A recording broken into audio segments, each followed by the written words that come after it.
A few months ago, I came across a mind-boggling statistic while writing a story for the one-year anniversary of the infamous blackface incident that took place on Cal Poly's campus.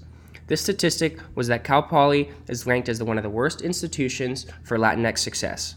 I saw this assignment as an opportunity to uncover the reason why Cal Poly has such a lack of diversity and what has been done to combat it.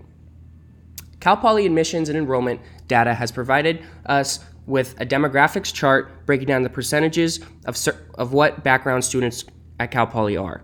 As you can see, there's 17% Hispanic and Latinos, over 50% white, and less than 1% African American. It's actually the only university in California, public school, that has less than 2% African American population. I've now given the corresponding actual number of students for these percentages, such as that there's only 164 African American students, 3,500 Latinx students, 2,700 Asian students, while there are far over 11,000 white students. Clearly, it's white dominated. However, since 2016, Cal Poly has had an increase in underrepresented minority students of nearly 20% annually. These students are referred to URM students. And there was a net increase between 2017 and 2018. However, between 2018 and 2019, there was still a net increase, but that net increase decreased by 0.6%, which could have largely been due to the blackface incidents on Cal Poly's campus, discouraging students. Here I've listed Cal Poly's diversity and inclusion mission. They want Cal Poly students to be more prepared to tackle future challenges and have the competencies needed to live and work in a diverse global society. It also mentions that as a California public university, Cal Poly should mirror the demographic of the state. And although I think it's clear it doesn't mirror the demographic of the state, I wanted to see if maybe it mirrored the demographic of the other CSUs.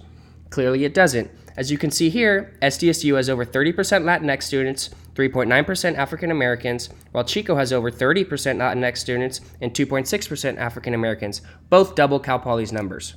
I've now put this more into perspective by listing Cal Poly's percentages of ethnic groups compared to other CSU and UC systems. When it comes to whites, Cal Poly highly dominates, but in every other category, Cal Poly lacks diversity, whether it's Mexican Americans, Asians, American Indians, or even African Americans.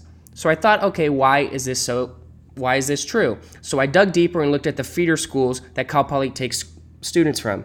Even when looking at these schools, other than Arroyo Grande High and Granite Bay, every school that Cal Poly pulls students from has over 50% minority population. So I thought it wasn't that Cal Poly isn't pulling from areas of minorities, but rather the minorities of the areas and schools that they're pulling from aren't applying to Cal Poly. This could largely be due to how hard it is to get into Cal Poly. Out of the 65,000 applicants for the fall 2019 school year, less than a third were accepted, and more than 10,000 prospective students with GPAs over a 4.0 were denied. So how has Cal Poly remained a prestigious institution while trying to make progress towards diversity and inclusion? They've installed an Inclusive Excellence Action Plan, for example, especially in response to the blackface incidents. It's a 12-month call to action to accelerate achieving Cal Poly's diversity inclusion goals. It will embed inclusive excellence in every aspect of our institution at every level. It started with a partnership with Dr. Damon A. Williams, a diversity, leadership, and educational change expert. He's one of the founding architects of the Inclusive Excellence Model, a framework that helps institutions integrate their diversity, equity, and educational efforts. The goal is for Williams to spark community conversations and conduct training and professional development programs to embed them into the core of the university and its operations. Another initiative has been naming Philip Williams as the new Dean of College of Liberal Arts. Williams was the Director of Latin American Studies at University of Florida. This center was a campus-wide hub that leads and supports initiatives to increase academic engagement, research collaboration, and international education. His wife is also the president of the Latin Women's League, so clearly his family is devoted to diversity. However, it's important to note, when trying to include things such as underrepresented minority students at Cal Poly, there is something holding them back from simply enrolling more students with a diverse background. That's Proposition 209, which was amended to the California Constitution prohibiting public institutions from discriminating on the basis of race, sex, or ethnicity. There were several controversies with this, as people did think that it would affect the diversity of California public institutions.